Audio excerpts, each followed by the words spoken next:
So we're finishing up a whole series on time management. So we're just going to kind of do a recap today, but you've got access to the online courses. So you can just always do the time management course. So whatever I mentioned today, if you're not exactly sure what it is, you can get it from the online course.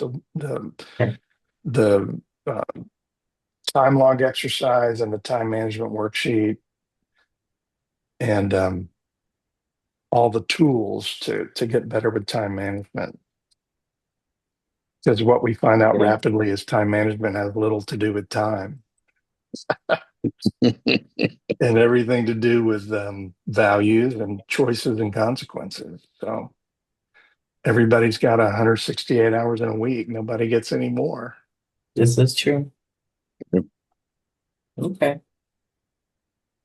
Um, so I'm doing a session at CMAA called H2H, human to human. It's all the thing. I believe that lack of human connection is the root cause of many issues. The mental health stuff exacerbated by isolation, workforce development. We're not connecting with the people as they come in the industry, even diversity and inclusion, which is really dying on the vine here. I think it's all about that human connection, and it's all the research-based stuff that tells us how we connect as humans and how we can make that a lot better. So it should be a really fun session.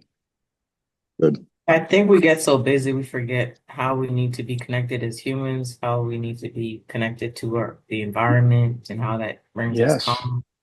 It's some things like we know, and as you give us kind of a reminder, it's like, okay, let's get back to the basics. Yeah. That's the whole plan, is a reminder and some good tools to use. Um, Oh, it's interesting. I see so much with companies and um, you know, they they grab somebody that's HR and that's the big fix. Um, and it seems that, having friends in the office kind of world, the HR rolls out and then it just becomes another email. It's not yeah. someone that stops by your desk or your workstation and says, "Hey, how are you?" You know, and Yeah. then almost avoids doing that because you might say, "I'm not doing that well." Yeah. Right. um, you know, they want, it's so, but it's, we have a box checked. We're paying him or her X amount of dollars for HR. They're pumping out an email that they're doing something of value once a week, Yeah. and we're happy with that because it Yeah. shows that we're as a company doing something. Yeah. And you got your EAP, which utilization on EAP is about Uh, 5% average. that's a whole other one. I I spoke to a bunch of EAP professionals a few months ago, and I asked them what do they do to reach out, what do they do to promote their services. They probably didn't even understand the question. They sat there and they stared at me Yeah. and they were like, "Well, what do you mean?" Yeah. I said, "I really don't think I have to explain it. Yeah. What do you do?" Because every EAP, even my own union, I don't have one with me. We have a blurb about this big in the calendar you get once a year Mm. that gives the 800 number. Mm. Um, That's helpful. yeah, I said something as simple as a social media campaign to where you posted something once a week and you threw it out there to everybody and said, "Hey, this is our Instagram, Facebook, Twitter. Right? Let's talk about the three main ones. Once a week, you throw out there, hey, are you having a tough time? Call us." Yeah. That, I mean, it doesn't Simple. take a lot. No. And it was almost like I was this genius. And I don't get it. I don't get it. Yeah. And here's what the so the conclusion I've drawn from many of those things that don't make sense is I think people are just busy and overwhelmed.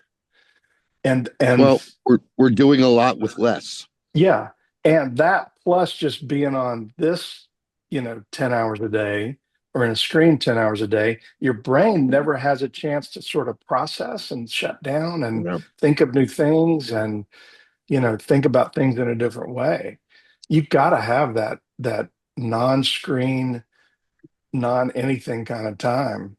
And the more have, because it allows your subconscious to process all that stuff that you've been bombarded with, and it'll come up with some answers and some solutions and some ideas and some creativity and some critical thinking. But we're Well, so bombarded. creativity is a word that doesn't really enter anywhere anymore. Yeah. Um, just sitting down, brainstorming with a pad, it's things I like to do, writing some ideas that are popping through my head on paper. And, Yeah. um, the hard part is when you do, you take it to everybody and they're so bogged down that they don't have time Yeah. for it. Yeah. My So my true. friend took a very daring leap just 2 weeks ago. He works corporate and they laid off a whole bunch of people.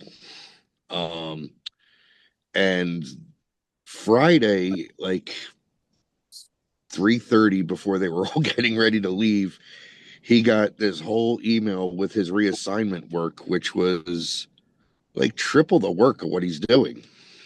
Wow.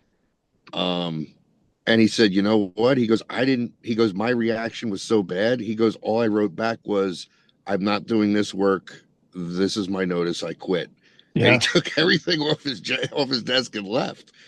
And then he was getting, well, you can't do that. You have to give us 2 weeks notice. He was like, how many weeks did you give the people that you let go? Yeah. Exactly. He's like, all you did was let a whole bunch of people go, and I see myself working Saturdays and Sundays to keep up. It's so And true. The chickens have come home to roost. I was at a conference probably 5 years ago, and the head of Exxon, all their capital projects said, "Well, the problem is these young people just have no loyalty, and they just jump for money, and they're not motivated." And I said, "So you're complaining that they're not loyal, right?" And he said, "Yeah." I said, "How loyal was Exxon in 2008? How did we that don't want work?" to we don't want to talk about that. No. No. You can, It's across all sectors though, yeah, right? I Yeah. was talking to my boyfriend who's telling me he's a friend who just took a job with UPS, and back in the day, UPS, everybody wore the brown outfit. They had the UPS truck, and now they're Ubering. It's like Uber, it's like a gig job now, to where they yeah, don't have to pay insurance and all this other yeah, stuff. People are using Yeah. their own cars. And so that's that there's no loyalty on both sides. yeah, They exactly. expect people to be loyal, but they don't want to take care of them. So I agree. It just in everything sector you can think of that has No. made that switch. True. In New Jersey, my neighbor, he's been out of college for 6 years, trying to be a teacher, and he's got nothing but substitute work. Nobody will Yep. sign him on. Yeah. And he's, what do you do? Well, But you have to take the work your work because you need the y- money. yeah, the big companies figured that out long ago. Home Depot, Walmart, they Yep. went from 80/20 full-time to part-time to the opposite. It's now Yeah. 20/80. And all those people are either gig workers or they don't get any benefits at all. Even city of It's, Chicago, they fired thousands, even though there's a teacher shortage, they fired like thousands of teachers just so they can hire all stars. yeah. All right, we're 1 minute in. Let's just start and see if anybody shows up. But we Right. always start, as you two know, with the 1 to 10 exercise. And one is, everything's total hell. And 10 is, man, I'm feeling great, eating well, sleeping great, exercising, human connections good.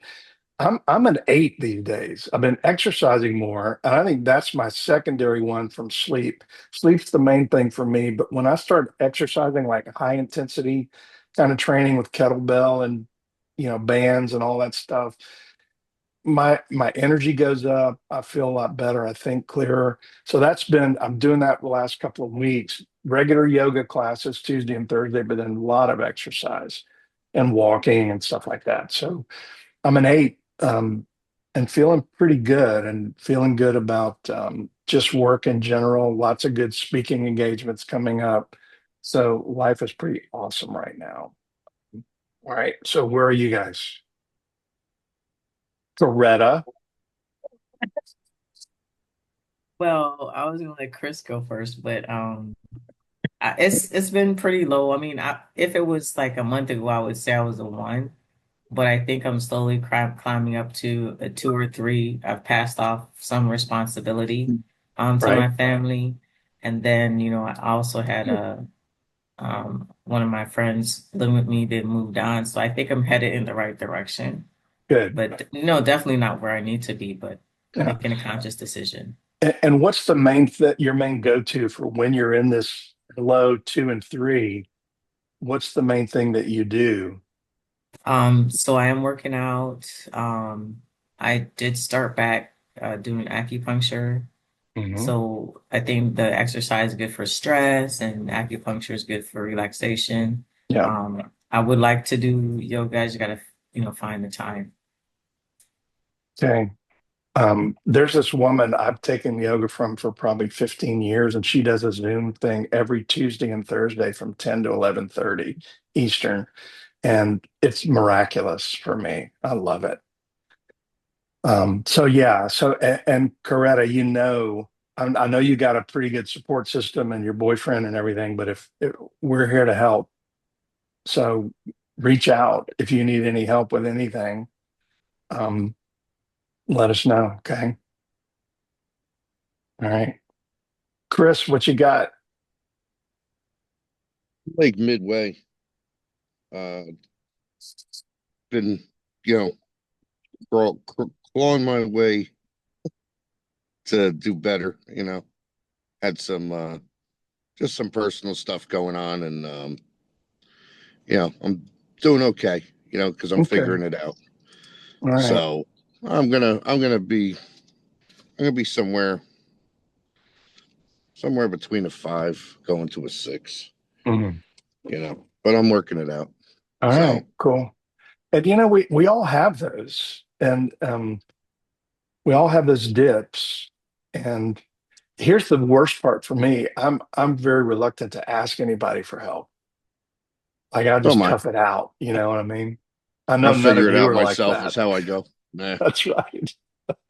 I've got all the answers. That's right. Or I did it to myself. I'll figure it out. Hi, Therese. Welcome. So we're doing our one to Hey, good 10 morning. exercise. If you're willing to share, what's your number today? Absolutely. I'm gonna say I'm probably about a 4 or 5. Hmm.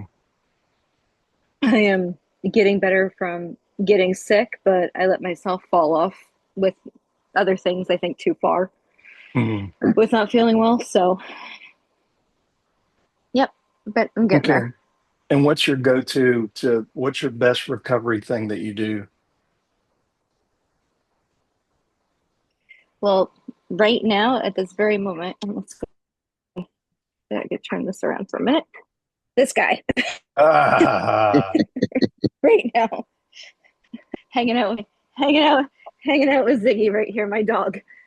all right. He definitely he again, as I'm sitting here petting him, he knows when I'm feeling more stressed or more anxious or more sick, so he just doesn't Yeah, leave me alone. He's that's just great. constantly right there. Hmm. Yeah, dogs are miracles. Um, our we had a neighbor who had a dog, Fritz, and when he died, we took Fritz in. We told him we'd take care of him when he died, and he used to say, "I don't need any antidepressants. This is my antidepressant right here. His name is Fritz." So, and he was always with him everywhere. So He really is. I was wavering, logging in, and he brought me his turtle, and I was like, "All right, we got to do this now." So thank you. cool. All right, so I just wanted to do a quick recap today on the time management. And I'm going to start next week on the 12 steps to great relationships and probably do a step a week and see who shows up. Um, and so the time management, we learn, and we talked a little bit about this, Trace, before you came on, but time management has nothing to do with time. It has everything to do with values and choices and consequences. We all have 168 hours in a week, 24 hours in a day. And it's those choices that we examine with the time management course. We do the time log exercise, which tells how you're actually spending your time. and you just log everything in and say, okay. And then you total up the hours of, when you're working and in meetings and doing phone calls and whatever, when you're watching television, when you're sleeping, when you're with family, and you total all those hours up. And then there's a sheet on the second page which just says, where do you spend your time? And then are you spending the time on the things that you value? And that's a really important question to ask. And there's this really weird thing that happens with a lot of guys in this industry, especially guys, mostly, is they say family's the most important thing. And yet, when they do their time log, they spend 4 hours a week with their family. So they leave before their family gets up, and they come home and late, and the kids may already be in bed. And I just call bullshit on them and say, that's not really true. And they go, yeah, but I'm working for my family to provide for them. Okay, I get that. But you know what? When you die, your family's not going to say, boy, I wish she could have just worked more and supported us more. They would rather have you there. So it's about making a little bit better value choices and evening those hours out a little bit. And the time log really is a damning document. It was for me. I do spend pretty good time with family and my wife and brothers and everything. But what it got for me, the time log was I was spending 60% of my time on administrative crap that doesn't make me money, or I don't even like to do it. So that's the mantra we came up with, is if it doesn't bring us joy or make us money, somebody else can do it. Um, so then we got into the time management worksheet, and that's a life changer right there. You list everything that you do from the time you get up to the time you go to bed, every day, every month, every year, everything. And then you analyze it and see if you can delete it, do it, redefine it, delegate it, whatever, and you'll start eking out more time. And if you can get 500 items on that list and save an average of 5 minutes per item, that's a whole full week. That's 168 hours you would get back. And we just don't ever examine those things. And we have to really look at, I always tell people, for whatever, all those things that you put on that list, there's a dozen ways to do that thing, or just not do it at all, or do it less frequently, or have someone else do it. And so then we get into these things. Well, I like to cut my grass. Okay, then stop bitching about that you don't have time, because that's an hour a week, or that you could get back if you just hired a neighborhood kid to mow your grass, right? So we get into those things, but it's a real eye opener. So there are choices and consequences, and you look at, does it add value to my life, and how can I do it differently? So has anybody tried any of the, and then we talked about time wasters, like how do we manage emails better, phone calls and texts better, meetings better. We talked about all those. There's lots of cool ways to do that. Has anybody, just have some discussion. What have you tried? Have you done the time log? Have you done some of the time management worksheet? Have you implemented some of the time wasting stuff? And what was the result? I started doing the time log and I don't know where the hell it is. I lost it in my car somewhere, but um, and it was interesting how many things though I was writing down, um, Yeah, and what I was being focused on. And yeah, it's actually, sometimes it was some of the things, phone calls, work wise or whatever. Although I'm gonna say 50% of them were real business, and 50% of them were like 2 minutes of business and 20 minutes of time waster, yeah, you yeah. know, and so, that was a little bit enlightening. That's a great point. And as a recovering people pleaser myself, I hate to cut people off, or I want them to like me. And I hate to just say, look, cut to the chase. I'm busy. Right. Let's get this over with. I'm just really patient, and then after I hang up, I'm all wound up, right? Because I'm like pissed off about it.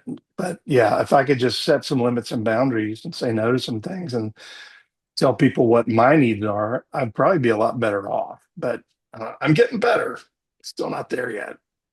Yeah. Yeah. So, Coretta, what's your magic formula for time management when you're so busy and then dealing with your mom? Um, what's your how do you manage that? What's the thing that's the best thing for you in terms of managing all those juggling all those balls in the air? Well, I think kind of what you and Chris said. First, you have to notice it, and so he said he doesn't know where his list is, but he does remember that he didn't realize the different areas he was spending time. And the funny thing is, once you do set the boundaries, you feel better. Like Hmm. I thought it was gonna be harder on me when I said no, since you guys as a family want to do this, this, and that, I'm gonna take a step back. Like I felt peace about it. I Yeah, wasn't upset anymore. Whereas I think if I stayed involved, I would have been resentful. Like you said, after the call, you feel um it doesn't have a good feeling just because you're trying to please people or whatever. right. But when you come to the realization that nobody's going to win here. No matter what Yeah, you do, people are always going to want more. And if you don't set those boundaries, it can put you in a bad situation. So I went to church this past week and they had the parable with the Good Samaritan. So the hmm guy's in the ditch and the people walk past. And I was having a discussion with my daughter and she was like, "Oh, I don't know which person I am." And I said, "You're in the ditch. You are young and broke and have nothing." And sometimes we don't realize when we're in the ditch. yeah. And we keep trying to help people, and they're just keeping us in the ditch. So I What a think that's the great first step. Like, wow. What a great insight. Um, so sorry. yeah. So you pride yourself on being the Samaritan and being the helper, but you can't help anybody if you're in a ditch, can you? So true. Um, all right, good. Therese, um, have you looked at any of the time management stuff or thought about how to do things differently in some manner? I have, and I think what I struggle with is, again, for myself, I'm always really great about trying to encourage other people to take time for themselves, stay home with your kids, do what you need to do. But then when it comes to me, I'm running myself till I'm, like I can't Yeah, see anymore and then melting down, over family. So yeah, I one of the things that this was even just a work example, but there was a project last year that I set everybody up on. Everybody was going to take it. They're going to take the bull by the horns. They were going to finish it off. And I had this feeling, I was like, I should just finish it. And now here I am next summer finishing it. yeah, So some of it was I need to understand that just because people are enthusiastic and they want to help doesn't mean they're going to. And then yeah, I need to trust my own intuition and instead of again getting stuck in that ditch with them, you know, yeah, helping them out, helping myself out, even if it means it's uncomfortable at first, where I'm like, no, like I should have last summer said, you know what, I'm just going to get it done till Z, and then you can take it from there, yeah, rather than here's the alphabet, yeah, So, and now that I'm having to go, I feel like going around kind of I feel like I'm stuck because I feel like I'm going around in a circle, but really it's my fault for not listening to myself and being like, no, I'm going to do this right now. I'm going to get it done. And so right. that's my time waster mixed in with my people pleasing. Yeah. It's a deadly combination for me anyway. It always is, and I'm getting better, but I'm still guilty of that. Uh, I'll never forget. I, this superintendent uh, said to me, "Oh," uh, I said, he said, "I'm working this weekend," and I said, "What about your guys? Can you delegate that? Can you do an assistant superintendent?" He goes, "Oh no, I couldn't ask them to come in Saturday and Sunday because they have families." And I said, don't you have a family? And he goes, well, yeah, but I feel like it's my responsibility. And so I'd say, okay, I get it. That's on you, man. Like that's a choice you're making. And you don't have to make that choice. You can make a different choice. Yeah, Coretta. I was just gonna add real quick what I had to learn is not holding others accountable is not helping not just us, but it's actually not helping them Exactly. because they're not learning and growing. And so I keep trying to remind myself, you just reminded me with the work scenario, that it's going to benefit both people if I set boundaries and if I hold others accountable. So, because like you said, just keep going around in a circle, they'll never improve, they'll never be responsible. So I just wanted just to mention that that's not only helping you, but it's actually helping them and Yeah. encourage you to keep moving forward. Yeah. And not only helps both of you, but it helps the company. It expands the capacity of the organization as well. Because if you're just doing everything, you're not getting people in those roles that to be able to step up when you're not there or when you leave or when you move up. You got to have those people that have trouble with that. I always say develop five of you underneath you, and then your organization will thrive if you start doing that. So, and the other thing I want to point out is when you take the emotional intelligence test, the online test, your profile can really inform how you do this stuff. So if you have the control or perfectionist profile, you're going to be that micromanager and or people pleaser and have the control over the process and not delegate and not allow other people to do their stuff because you don't want to burden them or because you think you can do it better. One of the two. And if you have that, self-sacrifice, high empathy, and lower assertiveness, you may have that tendency to take on too much and to try to help too many people at your own expense. And that's because I mean, there's people that we've worked with, they say, I like being a people pleaser. Like people love me. And I said, yeah, but when your health is compromised, it's probably time to take a look and set some boundaries and say no to some things. So that's sort of the litmus test on am I doing too much self-sacrificing at this time? All right, good. So we got about 10 minutes left. Uh, I wanted to just let you guys know, number one, this is really a great, I'm really liking this, and I don't care how many people show up. I love that you guys are showing up and come anytime and don't feel obligated. If you get busy, don't worry about it. But I'm just going to keep doing this every week. And I'm going to I'll put something out on LinkedIn probably Monday. We're going to start a whole series on relationships because that's the thing that I think we're missing in terms of all the stuff that we're having problems with: workforce development, mental health, well-being. It's all about that human connection. And there's a lot of good research behind that from Stanford. They have this school on longevity, and human connection is a vital piece of that. And there's tons of studies about what isolation does and what human connection does.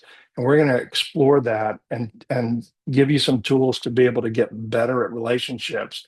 And if you're in that self-sacrifice mode, getting better at setting those limits and boundaries as well. So that's what we're going to focus on. Anybody want to take us out with anything? Any comments or questions or observations?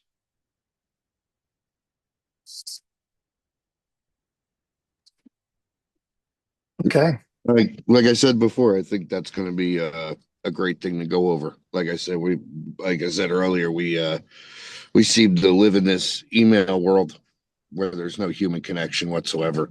Yeah. And And even when sometimes I'm a firm believer in a text or an email can be read the wrong way. yeah. Um, I've taken emails and texts to where I thought somebody was mad at me and they're not mad at me whatsoever. They're Yeah. upset with something. And We've, um, yeah. We've all done so that. it's about having, conversation, about connecting with humans, about actually talking to them, Yeah. and And I seeing where they're think at. the pandemic just took a problem we already had and just made it 10 times worse. and we're not really, I don't think we've really come back from that yet. Now there's companies that are insisting that people come into the offices and have that face to face, but I still don't think we're there yet because the habits that people develop during the pandemic, I think carry over even if they're in the office. There's an isolation component to that. I think most So people I talk to, though, Brent, feel like that it's not about face to face being in the office. It's about, and I've heard things too, well, we're paying for this building, you know, we're going to use it. I've yeah, heard, well, how do I know exactly what they're doing? I've heard, well, I'm not paying that kind of, I'm not paying him or her that kind of money to sit in a lounge chair and work. right. Um, and at the end of the day, if the work's getting done, what the hell do you care? Yeah.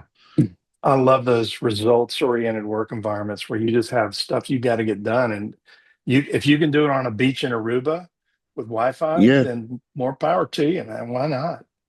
What's interesting is when you look at a powerhouse company like Google and all the things they offer, they're not really a great company to work for Mm-mm. when it comes to the money. But people go to them because of the flexibility, because of the Yeah. amenities. Yeah. And that's proof right there. And I talk about a Harvard study a lot where the up and coming workforce wants a place that gives you that kind of work environment over the money. And if you Yeah. don't believe me, take a good look at Google. Yeah. And people stare at me like I'm nuts, but if Therese could go to her little office area and bring her dog, the home run. And what do I care if the dog is there? You know what I mean? She's there Yeah. doing her thing, making her calls, doing her emails, getting production done. What do I care? Or somebody wants to take a half hour off at 10 o'clock to do a yoga class. What do I care? Yeah. Make it work for Yeah. you. I don't know why The end we, result is what I want. yeah, exactly. All this in the middle of the day, whatever.